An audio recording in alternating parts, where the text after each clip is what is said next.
As the show continues on here today, I've got two great guests talking about two important walks coming up at the end of the month here in Mason County. Abe Gardner and Jamie Ellertsen are here. How you doing? Good. Doing well. Thanks for having us, Jeff. Good. Of course, it's good to see you. We've got two walks happening. One is in Shelton, one is in Belfair.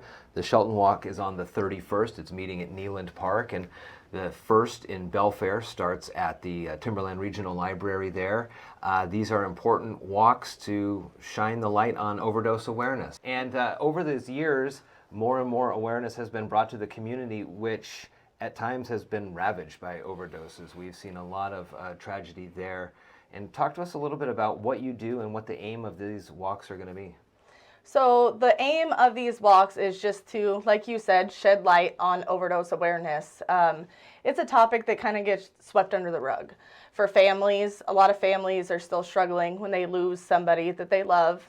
I know from personal experience, I lost my brother in 2012 from a drug overdose, and it kind of seemed like the community just shut it out. It wasn't talked about. Then Abe and I had started this overdose awareness event, and it was, and still is, amazing to show up and see an event that went from, 20 people that came the first year to, I think year before last, we had well over 100. That's amazing, and that just shows the need for this in the community. Abe, talk to me a little bit more about the dealings and the stories that you've heard over the years where you're right, this isn't a topic that is normally talked about in open conversation, but I'd be hard-pressed to think of any family that has not been impacted by this. Yeah, absolutely, Jeff. And, there's, and I've communicated this before in past years, but in recovery we talk about, you're only as sick as your secrets. And I think that also translates to community. And so this is an event that we want to bring to the light, have open and honest conversations about.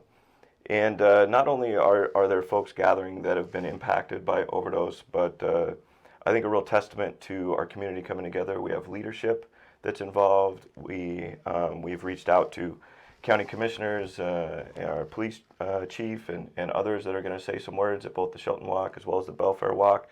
So I think it's a really just an incredible opportunity to come together, show our support for those that we have lost, our loved ones that we have lost, as well as provide hope for those that are still struggling.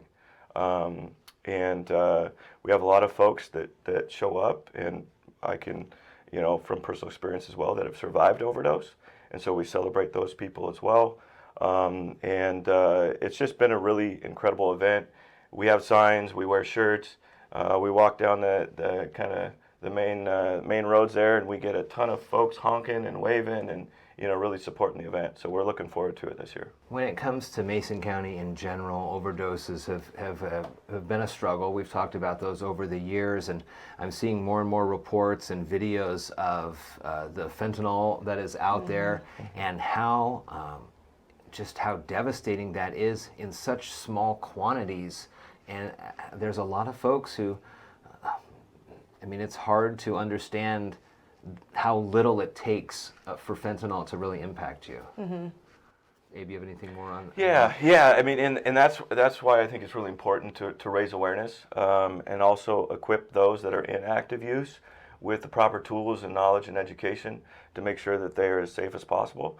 And I think that the programs in Mason County we're doing our best to try and communicate with those folks and really try and set them up for success, not only in active use, but then the path to recovery, and make that transition as smooth and as best as possible. So we will have some Narcan and or naloxone available at the events. Mason County Public Health will be providing free kits, not only for folks in active use, but friends and family members that may have folks they love that are actively using, so that they can feel like they're set up for success as well. And we'll be there. We know the local resources. Jamie and I are there for conversation, and if folks are ready to make that next step into recovery, we'd love to have those conversations. So if folks want to do that, we're there for that as well. So the walks are, again, the end of this month here on the 31st in Shelton, gathering at Kneeland Park at 5:30, 5:45 or so. The walk begins right around 6. The next day, September 1st in Belfair, meeting at the Timberland Regional Library, and then starting off again right around 6 o'clock. Jamie, Abe, thanks for coming in and shining the light on this, and hope to see a whole bunch of folks out this year. Thanks so much. Thank you.